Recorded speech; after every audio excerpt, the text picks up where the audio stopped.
Halo semuanya, kita jumpa lagi kali ini dengan topik luas juring dan panjang busur lingkaran.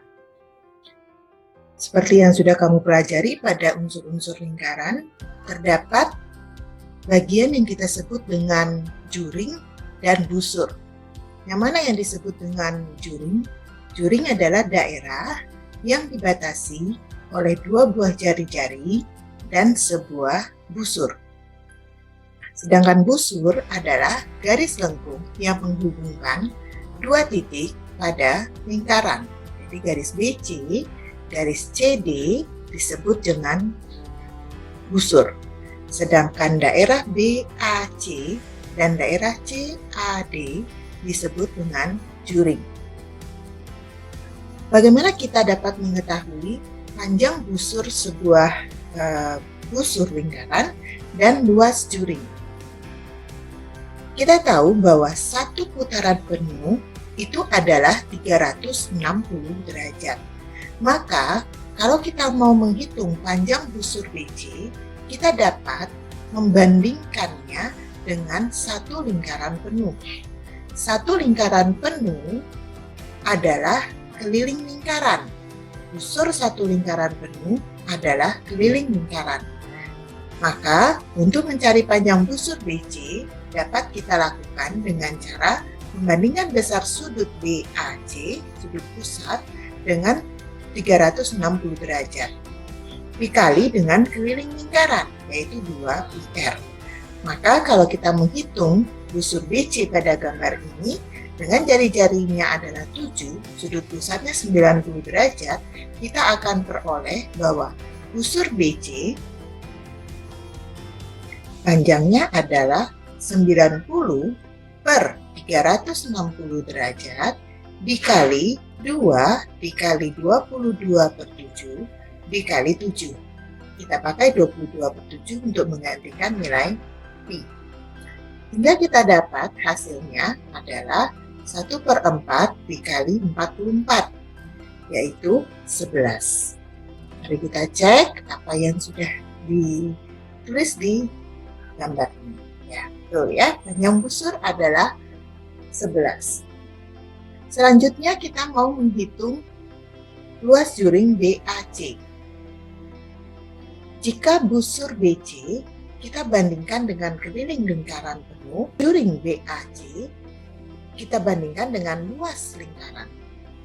Sama seperti ketika mencari panjang busur, kita bandingkan dengan luas lingkaran, yaitu di mana sudut pusat BAC itu merupakan 360 derajat.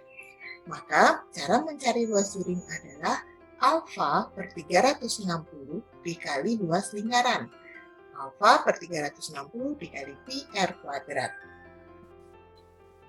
Luas juring BAC adalah 90 derajat per 360 derajat dikali pi r kuadrat atau luas lingkaran. Maka dikali 22 per 7 dikali 7 dikali 7. Hasilnya adalah 1 per 4 dikali 154. Ya, 1 per 4 dikali 154. Maka hasilnya adalah 77 dibagi 2 berarti 38,5 atau 30 ya, atau 39 gitu ya. Nah, luas juringnya adalah 38,5. Kita coba cek. Oke, ya. Mungkin di sini sedikit terjadi perbedaan karena ada perbedaan nilai pi.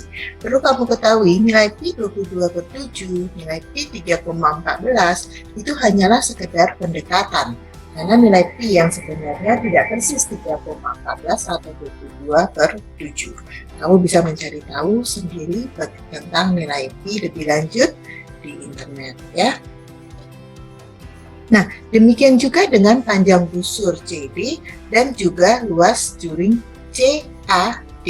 Kita dapat menghitung dengan cara yang sama sehingga nanti kita akan memperoleh panjang busur CD adalah 5,5 dan luas juring CAD adalah 19,25.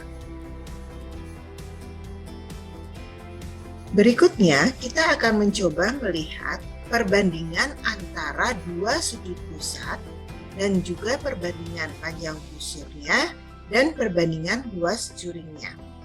Perhatikan baik-baik. Jika kita bandingkan sudut BAC dengan sudut CAD, itu adalah 90 berbanding 45 derajat. Atau kalau kita sederhanakan, ini akan menjadi 2 berbanding 1. Sedangkan perbandingan panjang busurnya, jika kita perhatikan, itu adalah 11 berbanding 5,5. Jika kita sederhanakan, kita peroleh 2 banding 1. Selanjutnya lagi kita coba bandingkan luas juring BAC dengan luas juring CAD. Luas juring BAC dibandingkan dengan luas juring CAD adalah 38,49 berbanding 19,26. Atau jika kita sederhanakan lagi, ini juga mendekati 2 banding 1. Kita dapat mencoba kembali dengan sudut pusat dan busur serta luas juring yang tentunya akan berbeda. Ya. Kita bisa membandingkannya kembali dengan mengganti besar sudut pusat dari CAD dan BAC, bahkan dengan mengganti jari-jarinya. Kalau kita lihat pada gambar ini, panjang busur BC jika dibandingkan dengan panjang busur CB itu adalah 17,98 atau sekitar 18 dibagi 6, yaitu 3 banding 1, ya, mendekati 3 banding 1. Sedangkan sudut BAC jika dibandingkan dengan sudut CAD adalah 180 berbanding 60 atau berarti 3 banding 1 juga. Luas juringnya juga demikian, 51,43 berbanding 17,16. Ini juga 3 banding 1. Oke, apa yang dapat kita simpulkan dari hal yang sudah kita pelajari tadi? Pertama, kita dapat menyimpulkan bahwa perbandingan sudut pusat itu akan sama dengan perbandingan panjang busur dan perbandingan luas juringnya. Nah, jika sudut pusat yang di bawah ini CAD adalah 360 derajat, berarti pembanding panjang sudut busur dan luas juringnya adalah keliling dan luas lingkaran. Maka kita peroleh alfa per 360 sama dengan panjang busur per keliling lingkaran sama dengan luas juring per luas lingkaran. Demikian pelajaran kita hari ini. Sekian dan terima kasih.